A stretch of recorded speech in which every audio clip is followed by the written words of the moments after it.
আসসালামু আলাইকুম। গত সপ্তাহে আমাদের একটা অন্নপ্রাশন বাড়িতে দাওয়াত ছিল। তো সেখানে চলে গিয়েছিলাম একটা ভালো গিফট নিয়ে।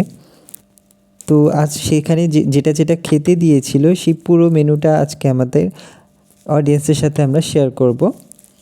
তো শুরুতেই দিয়ে দিয়েছিল একটা রুমালি রুটি, সবাইকে একটা করে রুমালি রুটি, আর হচ্ছে মুগ ডালের সাথে বেশ কিছু তরকারি, যেটাতে ছিল পেঁপে, বরবটি আর গাজর, একটা মিক্সড একটা ডালের তরকারি, সেটার সাথে ছিল রুমালি রুটি, আর তার সাথে ছিল স্যালাড, শসা, আর হচ্ছে কাঁচা পেঁয়াজ, আস্ত পেঁয়াজের।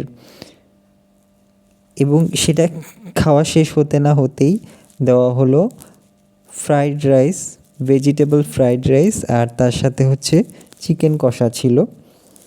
তো ফ্রাইড রাইস আর চিকেন কষা তো আমার সবসময় খুব ফেভারিট, তবে চিকেনের বদলে যদি প্রন থাকে, যে কোনো ফিশ থাকে অথবা মাটন কষা থাকে, সেটাও আমি খেয়ে থাকি। তো এই কম্বোটা আমার খুব জোশ লেগেছে, যে ফ্রাইড রাইসের সাথে চিকেন কষা, তার সাথে আবার একটা বড় সড়ো সাইজের আলু হাফ কাটা, সেটা দিয়ে খেতে খুব ভালো লেগেছে।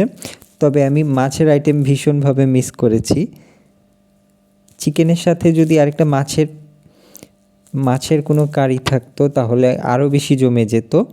যাই হোক, ফ্রাইড রাইসটা খুবই ঝরঝরে ছিল, বাসমতি চালের ফ্রাইড রাইস।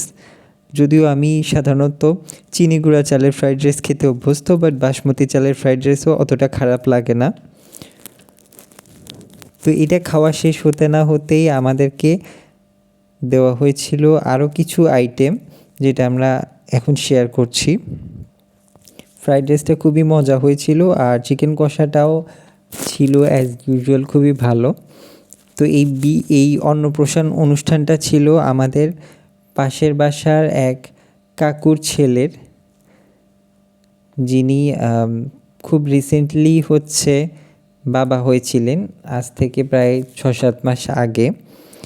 তো এখন যেহেতু সে ভাত খাওয়ার উপযোগী হয়েছে, এজন্য সে উপলক্ষে একটা অন্নপ্রাশন অনুষ্ঠানের আয়োজন করা হয়েছে আর কি। তো আমাদের আশেপাশের যারা প্রতিবেশী ছিল, তাদের প্রায় সবাইকে দাওয়াত করা হয়েছিল। এই আয়োজনটা আমাদের কাছে খুব ভালো লেগেছে। আমাদের এই দিদি ভাইও এটা খুব মজা করে খেয়েছে। আমাদের পাশের ফ্ল্যাটে থাকেন উনি, সবাই ওনার জন্য আশীর্বাদ করবেন যাতে ওনার একটা ভালো জায়গায় বিয়ে হয়। আর এই তো আমাদের এই খাবারের শেষে ছিল হচ্ছে যে একটা গোবিন্দভোগ চালের পায়েস, সাদা পায়েস, আর তার সাথে ছিল চাটনি, পাঁপড়। চাটনি আর পাঁপড় আমার ভালো লাগে না, এই কারণে চাটনি আর পাঁপড়টা আমি খাইনি। আর গোবিন্দভোগ চালের পায়েসটা তো সবসময় ফেভারিট, সেটা খুব ভালো লেগেছে। আর এই আয়োজনটা কোনো ক্যাটারারের ছিল না, এটা ঘরের ভেতরে ছিল, আমরা ব্যাচ ওয়াইজ বসেছিলাম।